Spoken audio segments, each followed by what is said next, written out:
السلام علیکم ورحمۃ اللہ وبرکاتہ۔ ہم کر رہے ہیں ٹیسٹ سیریز نہم کلاس کی اردو کی۔ ٹیسٹ نمبر 1 ہے، اس کا حصہ سوئم کوسچن پیپر اس کا اپلوڈ ہو چکا ہے، آنسر کی ہے۔ یہ آپ کو ویڈیو کیسی لگ رہی ہے، چینل ضرور سبسکرائب کریں، ویڈیوز کو لائک اور شیئر کیجیے گا۔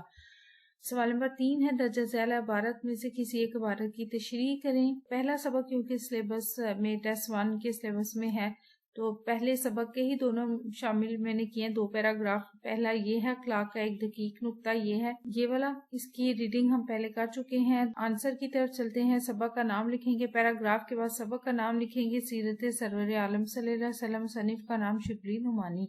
اس کے بعد سیاق و سباق کریں گے۔ یہ سبق سیرت سرور عالم صلی اللہ علیہ وسلم سے لیا گیا ہے، اس کے مصنف مولانا شبلی نعمانی ہے۔ شبلی نے پیارے نبی صلی اللہ علیہ وسلم کے اخلاق اسنا پر روشنی ڈالی ہے، اور زیر تشریح اقتباس یعنی جو پیراگراف ہے تشریح والا، یہ شبلی کی تصنیف سیرت النبی سے لیا گیا ہے۔ سیرت النبی شبلی کا ایک اہم کارنامہ ہے جسے ان کی وفات کے بعد ان کے شاگرد سلمان ندوی نے مکمل کیا ہے۔ شبلی کی نثر سادہ، رواں اور منطقی ہوتی، بات میں اجاز و اختصار سے کام لیتے ہیں، چھوٹے چھوٹے جملوں میں بڑی بات کہہ جاتے ہیں، خیالات کے بیان میں الفاظ کی تکرار سے ان کی نثر میں آہنگ پیدا ہو جاتا ہے، تحریروں میں طنز و عنصر بھی پایا جاتا ہے۔ تشریح طلب نثر پارے میں مصنف اخلاقیات کے بارے میں وضاحت کرتے ہوئے کہتا ہے کہ بااخلاق بننے سے پہلے ہمیں اخلاق کو سمجھنا ہوگا۔ مصنف کے نزدیک اگر ہم چاہتے ہیں کہ اچھے اخلاق کے کسی بھی پہلو کو اپنائیں، جیسا کہ ہمیشہ سچ بولنے کی عادت اپنانا یا ہمیشہ اپنا وعدہ پورا کرنے کے اخلاقی پہلو کو اپنی زندگی میں شامل کرنا وغیرہ، تو پھر اس اخلاقی پہلو کو اپنی زندگی کا حصہ بنا لے اور کسی بھی صورتحال میں اسے نہ چھوڑیں، بلکہ اس پر سختی سے عمل پیرا ہوں کہ وہ آپ کی عادت بن جائے، اور اسے آپ اگر چھوڑنا بھی چاہیں نا تو نہ چھوڑ سکیں، اور یہ اخلاقی پہلو اس طرح آپ کی عادات میں شامل ہو جائے کہ لوگ اسے نظر انداز نہ کر پائیں اور آپ کے بارے میں اپنی رائے قائم کر لیں کہ انہوں نے آپ کو اس عمل کے برعکس کچھ کرتے ہوئے کبھی نہیں دیکھا۔ اس میں ہم مثال لکھ سکتے ہیں رسول صلی اللہ علیہ وسلم کی کہ بچپن سے وہ سچ بولتے تھے اور امانت میں خیانت نہیں کرتے تھے، تو لوگ انہیں صادق اور امین کہتے تھے۔ ان کے دشمن بھی یہ مانتے تھے کہ آپ ہمیشہ سچ بولتے ہیں اور امانت میں خیانت نہیں کرتے۔ مصنف اپنے ارد گرد سے مثال دیتے ہوئے کہتا ہے کہ وہ شخص جو بھی کام انجام دے وہ اس کی شخصیت کا جز بن جائے، بالکل ایسے ہی جیسے سورج کا کام روشنی دینا ہے، اور یہ اس کی خصوصیت ہے، سورج کبھی بھی روشنی دینا بند نہیں کرتا۔ پھلدار درخت کا کام پھل دینا ہے، اسی طرح خوشبو کا تعلق پھولوں سے ہے، اگر کوئی چاہے بھی تو ان چیزوں کو ان کی خصوصیت سے الگ نہیں کر سکتا۔ مصنف کے نزدیک اسی کو استقامت حال یعنی ثابت قدمی اور مداومت عمل یعنی ہمیشہ کا معمول کہتے ہیں، یعنی ثابت قدمی سے اپنائے گئے اخلاقی پہلو کو کسی صورت میں بھی ترک نہ کرنا۔ اگلا پیراگراف ہے، یہ یہاں سے شروع ہو رہا ہے، شرک کا پہلا دباچہ انبیاء، یہاں سے سجدہ نہیں کرنا چاہیے، یہ والا پیراگراف ہے، بک میں آپ دیکھ سکتے ہیں۔ اس کی تشریح کرتے ہیں، ریڈنگ ہو چکی ہے پیراگراف کی۔ سیاق و سباق اور سبق کا نام مصنف کا نام سیم ہے، ایک ہی سبق ہے۔ تشریح کی طرف چلتے ہیں۔ زیر تشریح اقتباس میں شبلی نے شرک کے موضوع پر حضور صلی اللہ علیہ وسلم کی تعلیمات کا تذکرہ کیا ہے۔ رسول صلی اللہ علیہ وسلم کی ذات گرامی کو رشد و ہدایت کی آفتاب سے تشبیہ دی ہے کہ جس کی نورانی کرنوں سے دنیا منور ہو گئی تھی، شرک کی ظلمتیں اور جہالت کے گھٹا ٹوپ اندھیرے کا خاتمہ ہو گیا تھا۔ آپ صلی اللہ علیہ وسلم نے تمام نوع انسان کو حق اور جھوٹ میں فرق بتایا، مس خام کو جس نے کندن بنایا، کھرا اور کھوٹا الگ کر دکھایا۔ قرآن مجید میں ارشاد ہے، بے شک شرک سب سے بڑا ظلم ہے۔ شرک یعنی خدا کی ذات میں کسی اور کو شریک کرنا ہے۔ حضور صلی اللہ علیہ وسلم نے شرک کی سختی سے ممانعت کی ہے۔ شرک کا سب سے اول درجہ انبیاء اور نیک لوگوں کی بڑھا چڑھا کر تعریف کرنا ہے۔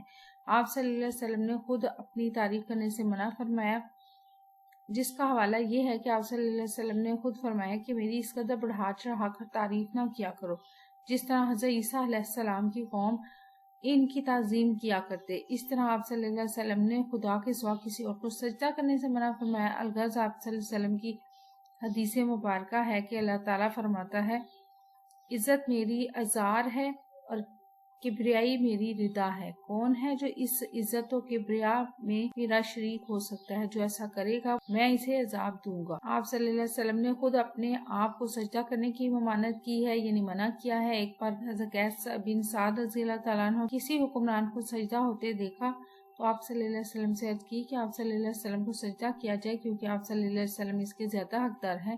تو آپ صلی اللہ علیہ وسلم نے خود کو سجدہ کرنے سے منع فرمایا، اور صلی اللہ علیہ وسلم شرک کے حوالے سے بدرجہ عدم محتاط رہتے۔ آپ صلی اللہ علیہ وسلم کی ذات گرامی کی اہمیت کے پیش نظر آپ کے اتباع کو بنی نوع انسان کے لیے ضروری قرار دیا گیا ہے، لیکن حضور صلی اللہ علیہ وسلم کی ضرورت سے زیادہ مداح کو منع کیا گیا ہے۔ شبلی نے بڑی خوبصورتی سے اس بات کی وضاحت کی ہے کہ زندگی کے ہر شعبے اور انسانوں کے ہر گروہ کے لیے آپ صلی اللہ علیہ وسلم مسوع مینار ہدایت ہے۔ آپ صلی اللہ علیہ وسلم کی ذات جامعہ کبریٰ کا مجسمہ ہے، اور تا قیامت دنیا آپ سے فیض حاصل کرتی رہے گی۔ ہر شخص اپنی اپنی وسعت کے مطابق آپ کی تعلیمات سے فیض یاب ہوتا رہے گا۔ سوال نمبر 4، درجہ ذیل میں سے کسی ایک نظمیہ جز کی سالوں میں تشریح کرنی ہے۔ نظمیہ جز کی تشریح، ایک نظم کے جز میں 3 شعر ہوتے ہیں اور دوسرے میں 3۔ تو چلتے ہیں، پہلی نظم ہم شامل کر رہے ہیں۔ تو پہلے جز میں 3 شعر ہوں گے اور دوسرے میں 3۔ پہلا ہم جو شعر اس میں شامل کر رہے ہیں، عارفوں کو حیرت اور منکروں کو سکتہ، ہر دل پہ چھا رہا ہے روبے جمال تیرا۔ یہ شعر کا انٹروڈکشن بھی ساتھ میں دیا ہوا ہے، تو یہ آپ دیکھ لینا، میں صرف اس کی تشریح پڑھی ہوں۔ اس شعر میں شاعر اللہ تعالیٰ کی بلند شان بیان کرتے ہوئے کہتا ہے کہ اللہ تیرے حسن و جمال کا روب و دبدبہ اس قدر شان والا ہے کہ ہر کوئی اس سے معروب ہو جاتا ہے۔ وہ لوگ جو تجھ پر ایمان لاتے ہیں جب تیری قدرت کے جلووں کا نظارہ کرتے ہیں تو حیرت کے سمندروں میں ڈوب جاتے ہیں، اور کفار جو تیرا انکار کرتے ہیں تیری خدائی کو دیکھ کر ان پر بے ہوشی کی حالت طاری ہو جاتی ہے کہ اگر اتنا بڑا نظام کائنات بہترین طریقے سے چل رہا ہے تو اس نظام کو چلانے والی ہستی کتنی عظیم ہوگی۔ اس شعر میں شاعر نے انتہائی دلکش انداز میں خدا کی خدائی کا ذکر کیا ہے۔ اس پوری نظم کی تشریح بھی ہماری چینل پہ موجود ہے، آپ اردو کلاس 9 حصہ نظم دیکھ لیں۔ الگ الگ سے بھی پلے لسٹ بنی ہوئی ہے نظم غزل چیپٹرز کی، اور ایک ہی پلے لسٹ میں بھی ساری ویڈیوز موجود ہے، آپ وہ دیکھ لینا۔ اگلا شعر جو ہم نے شامل کیا وہ ہے، گو حکم تیرے لاکھوں یا ٹالتے رہے ہیں لیکن ٹلا نہ ہرگز دل سے خیال تیرا۔ اس شعر میں شاعر کہتا ہے کہ اگرچہ اس دنیا میں بہت سے لوگ ہیں جو تیری حکم عدولی کرتے ہیں، تیرے نافرمان ہیں، تیرے ذکر سے غافل ہیں، لیکن ان کے دل سے تیری یاد نہیں جاتی۔ جب بھی لوگ کسی مشکل یا مصیبت میں مبتلا ہوتے ہیں تو اے اللہ یہ تجھے ہی یاد کرتے ہیں اور تجھ سے ہی دعا مانگتے ہیں۔ اگلا شعر جو ہم نے شامل کیا ہے، پھندے سے تیرے کیوں کر جائے نکل کے کوئی، پھیلا ہوا ہے ہر سو عالم جھال تیرا۔ اس شعر میں شاعر کہتے ہیں کہ اللہ تیری بادشاہت پوری کائنات پر پھیلی ہوئی ہے، چھوٹے سے چھوٹے ذرے سے لے کر کہکشاؤں کی بلندیوں تک تیری نظر ہے، تو ہم سب کے دلوں کے حالات تک جانتا ہے۔ تو یہ کیسے ممکن ہے کہ کوئی برائی کرنے والا تیری پکڑ، تیری گرفت اور تیری نظروں سے بچ سکے؟ تو ہماری شاہ سے بھی زیادہ قریب ہے، ہر ایک چیز پر اے خدا تیری گرفت مضبوط ہے۔ اس شعر میں شاعر نے انتہائی دلکش انداز میں اللہ تعالیٰ کی بزرگی اور برتری بیان کی ہے۔ اگلا شعر، ان کی نظروں میں شوکت جچتی نہیں کسی کی، آنکھوں میں بس رہا ہے جن کی جلال تیرا۔ اس شعر میں شاعر کہتا ہے، اے اللہ تو بہت بلند شان والا ہے، تیری عظمت اور شان و شوکت کے جلووں کو جس نے پہچان لیا اس کی نظروں میں اب دنیا کی کوئی بھی قیمتی چیز کوئی حیثیت ہی نہیں رکھتی، وہ اس دنیا کی رنگینیوں سے بے نیاز ہو جاتے ہیں۔ اللہ کی ذات بہت بلند شان والی ہے، اس کا مقابلہ کرنے کے لیے دنیا کی کوئی چیز نہیں ہے، وہ اس کائنات کا خالق و مالک ہے، وہ بہت عظیم ہے۔ اس شعر میں شاعر نے انتہائی دلکش انداز میں اللہ تعالیٰ کی بلند شان کا ذکر کیا ہے۔ اگلا شعر جو ہم نے شامل کیا ہے، دل ہو کے جان تجھ سے کیوں کر عزیز رکھیے، دل ہے سو چیز تیری، جان ہے سو مال تیرا۔ اس شعر میں شاعر اللہ سے بے انتہا محبت کا اظہار کرتے ہوئے کہہ رہا ہے کہ اے اللہ تو ہمیں دل و جان سے بھی زیادہ پیارا ہے، زندگی تیری ہی دی ہوئی ہے، دل کی دھڑکنیں تیری عطا کردہ ہے، اگر تیری راہ میں ہماری جان کی ضرورت پڑے گی تو ہم بلا جھجک اسے قربان کر دیں گے، ہمیں تیری خوشنودی اور رضا سے بڑھ کر کچھ بھی عزیز نہیں ہے۔ اس شعر میں شاعر انتہائی دلکش انداز میں اللہ تعالیٰ سے محبت کا اظہار کر رہا ہے۔ اگلا اور آخری شعر نظم کا جو ہم نے شامل کیا ہے وہ ہے، بیگانگی میں حال یہ رنگے آشنائی، سن سن کے سر دھنیں گے کال اہل حال تیرا۔ اس شعر میں شاعر کہتا ہے کہ اللہ تیرا ذکر اتنا دلکش ہے کہ صرف اسی سے ہی دلوں کو سکون ملتا ہے۔ جو لوگ تیری یاد سے غافل ہیں اور تجھ سے بے تعلق ہیں، جب ان کے سامنے تیرا ذکر کیا جاتا ہے تو ان کے دلوں میں تیری محبت جاگتی ہے۔ شاعر کہتا ہے کہ اللہ، جب بھی کسی محفل میں تیری حمد پڑھی جاتی ہے، تیرا ذکر کیا جاتا ہے، سننے والوں پر عجیب سی کیفیت طاری ہو جاتی ہے۔ وہ تیری تعریف کیے بغیر نہیں رہ سکتے۔ غزلیہ جز کی آسان لفظوں میں تشریح کرنی ہے۔ اس میں ایک جز میں 2 شعر شامل ہوتے ہیں۔ پہلا ہم نے جو شامل کیا ہے، پہلی غزل ہے سلیبس میں ٹیسٹ 1 کے حرف نہیں جاں بخشی میں اس کی خوبی اپنی قسمت کی، ہم سے جو پہلے کیا بھیجا سو مرنے کا پیغام کیا۔ اس شعر میں شاعر اپنی خرابی قسمت کا ذکر کرتے ہوئے کہتا ہے کہ ہم جب بھی اپنے محبوب کو پیغام بھیجتے ہیں تو ہمارا محبوب نہ صرف ہم سے منہ پھیر لیتا ہے بلکہ ہمیں اور ہمارے پیغام کو ہی ٹھکرا دیتا ہے۔ ہم محبوب کے پاس بار بار درخواست لے جاتے ہیں لیکن اس نے ہماری ایک نہیں سنی۔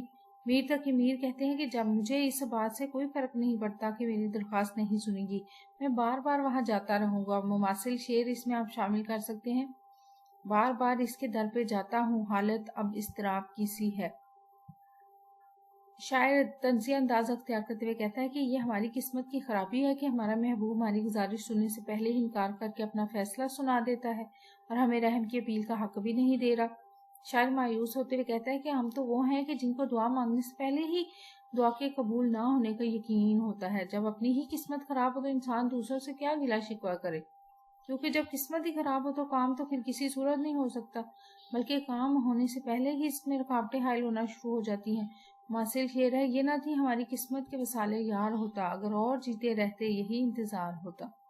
اگلا شعر جو ہم نے شامل کیا ہے وہ ہے ناحق ہم مجبوروں پر یہ تہمت ہے مختاری کی، چاہتے ہیں سو آپ کرے ہیں ہم کو ابس بدنام کیا۔ اس شعر میں شاعر اپنی مجبوری اور بے کسی کی منظر کشی کر رہا ہے۔ شاعر اپنے محبوب کو مخاطب کرتے ہوئے کہتا ہے کہ تم ہم سے یہ کیوں کہتے ہو کہ ہم اپنے فیصلوں اور ارادوں میں بااختیار ہیں اور ہر فعل اپنی مرضی اور خوشنودی سے سر انجام دیتے ہیں۔ ہماری زندگی کے لمحات ہمارے اپنے ہیں، اس کا دار و مدار ہمارے ذہن اور ہمارے ارادوں پر ہے، جبکہ حقیقت اس کے برعکس ہے۔ ہم تو بے کسر مجبور ہیں، ہم تو وہی کرتے ہیں جو تم ہم سے کہتے ہو۔ ہمارے تمام اعمال تو تمہاری خواہشات کے مطابق ہیں۔ ہماری عشق کی انتہا یہ ہے کہ ہم نے اپنی مرضی بالکل ختم کر دی ہے اور ہر کام کرتے ہوئے اس بات کا خیال کرتے ہیں کہ تمہاری کیا مرضی ہے، تم کس طرح رضامند ہوگے اور ہمیں اپنے چاہنے والوں میں جگہ دو گے۔ اس کے باوجود اگر تم اپنے ارادوں میں خود مختار کہتے ہو تو یہ ہم کو بے وجہ بدنام کرنے والی بات ہے اور یہ محض ایک الزام ہے۔ اس شعر میں ہم حقیقی اور مجازی دونوں معنوں میں یہ شعر لے سکتے ہیں، اور حقیقی معنوں میں شاعر نے صوفیاء کرام کا نظریہ جبر پیش کیا کہ جس کے مطابق انسان اس دنیا میں کٹ پتلی ہے جو کاتب تقدیر کا پابند ہے۔ محبوب کی خوشنودی یا نظریہ جبر دونوں حوالوں سے انسان ایک ایسی مجبور مخلوق ہے جسے اپنی زندگی پر کسی طرح کا اختیار نہیں۔ شعر میں صنعت تضاد پائی جاتی ہے۔ مماثل شعر اس میں شامل کر لیں کہ زندگی جبر مسلسل کی طرح کاٹی ہے، جانے کس جرم کی سزا پائی ہے یاد نہیں۔ یا پھر اگلا جو جز ہے اس میں پہلا شعر ہے، یا کہ سفید و سیاہ میں ہم کو دخل جو ہے سو اتنا ہے، رات کو رو رو صبح یا دن کو جھوٹوں شام کیا۔ تشریح، شاعر کہتا ہے کہ میں ایک بے اختیار اور بے بس انسان ہوں، میری بیچارگی کی حد یہ ہے کہ میں اپنی زندگی کے تمام تر معاملات میں مجبور ہوں اور میری مرضی کوئی اور تشکیل دیتا ہے۔ اس بے کس زندگی کے کسی بھی معاملے میں میرا دخل نہیں ہے اور میں سب کچھ اپنی مرضی کے خلاف کرتا ہوں۔ میری اختیار ہے تو صرف اس حد تک کہ میں دن کو بے قراری میں گزار دیتا ہوں اور رات کو چند آنسو بہا کر صبح دیکھ لیتا ہوں۔ میری زندگی ایک ایسے پنچھی کی مانند ہے جو پنجرے سے آزاد فضا میں اڑنا چاہتا ہو لیکن ہر کوشش اس کے لیے تکلیف کا سبب بنتی ہو۔ میں اپنی زندگی کو اپنی مرضی سے گزارنا چاہتا ہوں، میں اس میں فیض، سکون، راحت اور نشاط کے موتی چمکانا چاہتا ہوں، لیکن کہیں بھی میری مرضی نہیں چلتی۔ میرے مقدر میں یہ نہیں لکھا کہ میں اپنے حالات تبدیل کر سکوں اور اپنی سوچوں کی بے چینی تبدیل کر سکوں۔ میں اپنی ذات پر جتنا اختیار رکھتا ہوں اسی کو استعمال کرتا ہوں۔ رات پر بے قراری میں آنسو بہا کر وقت گزار لیتا ہوں اور دن میں مصیبتیں جھیل کر اپنی روح کو تسکین پہنچا لیتا ہوں۔ میں چاہتا ہوں کہ میری اس دنیا میں ناکامیوں اور نامرادی کا کوئی صحرا نہ ہو، لیکن یہ سماج اور معاشرہ میری خواہشات کا احترام نہیں کرتا، میں جبر فطرت کا پیروکار بنا ہوا ہوں اور یہ درد علم بھری زندگی لاچاری اور مجبوری میں بسر کر رہا ہوں۔ مواصل شعر: ناحق ہم مجبوروں پر یہ تہمت ہے مختاری کی، چاہتے ہیں سو آپ کریں ہیں ہم کو عبث بدنام کیا۔ آخری شعر: غزلیہ جز کا 7 سمیت دونوں اس کے ہاتھ میں لا کر چھوڑ دیے، وہ گولے اس کے قول و قسم پر ہائے خیال خام کیا۔ میر تقی میر اپنے محبوب کی بے وفائی کا ذکر کرتے ہوئے کہتا ہے کہ میرا عشق اس انتہا کو پہنچ چکا ہے کہ میں نے اپنا سب کچھ اپنے محبوب کے حوالے کر دیا ہے، میری ہر چیز محبوب کے نام قربان ہونے کے لیے تیار ہے۔ ہم نے ایسی کوئی چیز نہیں چھوڑی جس میں ہمارے محبوب کا عمل دخل نہ ہو، ہمارا اٹھنا بیٹھنا چلنا پھرنا سب محبوب کے دم سے ہوتا ہے، لیکن ہمارے محبوب نے ہماری قدر نہیں کی، ایسا لگتا ہے جیسے اس نے ہماری وفا نہ نبھانے کا عزم کر لیا ہے۔ میں نے اس کی قسموں اور وعدوں پر اعتبار کر لیا، لیکن میرے محبوب نے مجھے دھوکہ دیا۔ شاعر افسوس کا اظہار کرتے ہوئے کہتا ہے کہ محبوب نے اپنا عہد نہیں نبھایا، ہم ہی نادان نکلے جو اس پر اعتبار کر بیٹھے، ہم نے خواہ مخواہ اس پر بھروسہ کر کے اپنا وقت ضائع، ہمیں ایسے بے وفا پر یقین کرنا ہی نہیں چاہیے تھا۔ مماثل شعر ہے: تیری نازکی سے جانا کہ بندہ تھا عہد بودا، کبھی تو نہ توڑ سکتا اگر استوار ہوتا۔ سوال نمبر 6 ہے: ایک کتاب کی آبیتی لکھے۔ ایک کتاب کی آبیتی: میں ایک کتاب ہوں، جب صدیوں پہلے پہلی دفعہ میرا جسمانی ظہور ہوا تو میں اس نئی دنیا میں بہت خوش تھی، مجھے بہت عزت و احترام کے ساتھ پڑھا جاتا تھا، میری حفاظت و دیکھ بھال کا خصوصی طور پر انتظام تھا اور خصوصی طور پر کی جاتی تھی۔ کاغذ کی ایجاد سے پہلے مجھے مختلف اشیاء، درخت، پھال وغیرہ پر کی پرتوں پر لکھ کر مکمل طور پر تیار کیا جاتا تھا۔ بڑے بڑے بادشاہ میرے نایاب قلمی نسخوں کو اپنے خزانے کا حصہ بنانا قابل فخر سمجھتے تھے۔ کاغذ کی ایجاد سے میری جسمانی ساخت کا اہم ارتقائی مرحلہ طے ہو گیا اور اس کے بعد مشینی چھاپے خانے نے تو میری زندگی ہی بدل ڈالی۔ ہزاروں لاکھوں کی تعداد میں برق رفتاری کے ساتھ تیار ہو کر میں دنیا کے کونے کونے تک پہنچ گئی۔ تاریخ، ادب، فلسفہ، شاعری، مذہب وغیرہ ہر طرح کے موضوع میری پسندیدہ غذائیں ہیں۔ میرے چاہنے والے اپنے پسندیدہ موضوعات پر مشتمل کتابوں کی تلاش کے لیے بازاروں کی خاک چھانتے رہتے تھے۔ اسکول، کالج اور یونیورسٹی کے اساتذہ اور گھروں میں والدین بھی مجھے پڑھنے کے لیے باقاعدہ ترغیب دیتے تھے۔ اسے مجھے اپنی زندگی کا اہم حصہ بنانے کی وجہ سے معاشرے میں مکالمہ کا عمل جاری و ساری تھا۔ ریاست کے اکثر حکمران اعلیٰ معیار کی کتابوں کی جستجو میں رہتے تھے اور مجھے حاصل کر کے اپنے ڈرائنگ روم میں سجانے سے پہلے مکمل طور پر پڑھتے بھی تھے۔ اکثر نئے مالکوں نے مجھے ڈرائنگ رومز کی خوبصورتی سمجھتے ہوئے یا دوسروں پر اپنی علمی دھاک بٹھانے کے لیے مجھے شیلفوں میں سجائے رکھا۔ مالکوں کے مرنے پر پرانی کتابوں کے بیپاری کو تلاش کیا جاتا ہے اور بول تول کر کے برائے نام دھام لگا کر یا تول کر میری سرے بازار قیمت لگائی جاتی ہے اور ڈرائنگ روم کی الماریوں سے نکل کر میں سڑک کنارے فٹ پاتھ میرا مقدر بن جاتا ہے اور ایسا لگتا ہے کہ عروج سے زوال تک کا یہ سفر میں نے چند لمحوں میں طے کر لیا ہو۔ فٹ پاتھ پر پڑے رہنے کی وجہ سے اکثر میں اپنے نئے خریداروں کے پاؤں کے نیچے بھی آ جاتی ہوں، جس سے مجھے بہت تکلیف ہوتی ہے۔ اپنی پیدائش کے وقت میں نے اپنے وجود کی قدر و قیمت کے اس بھیانک انجام کا تصور بھی نہیں کیا تھا۔ موجودہ دور میں انٹرنیٹ میری جسمانی وجود کے تابوت میں آخری کیل ثابت ہوا ہے۔ میں اب ذہنی طور پر اس پر بھی تیار ہو گئی ہوں کہ چلو ایسے ہی مزید کچھ عرصہ میں بنی نوع انسان کے ساتھ گزار سکوں گی۔ جدید ٹیکنالوجی کے حامل ترقی یافتہ ممالک نے تو میری اصل قدر و قیمت کو ابھی تک اپنے سینے سے لگا رکھا ہے۔ جس طرح کتاب سے دوری کی وجہ سے ہمارے معاشرے کا ہر شعبہ تیزی سے پستی کی طرف گامزن ہے یا اس کی انتہاؤں کو چھونے لگا، میری فی کاپی پیداواری لاگت بہت زیادہ ہوتی ہے، جس کی وجہ سے غریب اور متوسط طبقہ مجھے خرید نہیں سکتا۔ میری کوئی بہت ہی خاص اور خاص نسل ہی ہوتی ہے جس کی تعداد 1000 سے زیادہ چھپ جاتی ہے۔ اس سے اب میری موجود جسمانی زندگی کا دار و مدار سے چند لائبریریوں کو ملنے والے سالانہ فنڈ پر منحصر ہے، جو کہ گزرتے وقت کے ساتھ ساتھ بڑھنے کی بجائے مسلسل کم کیا جا رہا ہے۔ میرے کاروبار سے وابستہ لوگ اپنی دکانیں تیزی سے ختم کرنے پر مجبور ہو رہے ہیں اور ان کی جگہ کھانے پینے اور گفٹ آئٹمز کی دکانیں وجود میں آ رہی ہیں، جن میں ہمہ وقت لوگوں کا ہجوم رہتا ہے۔ اس میں ہم نے چوائس میں جو شامل کیا ہے روداد، وہ روداد ہے تفریح مقامات کی سیر کی روداد۔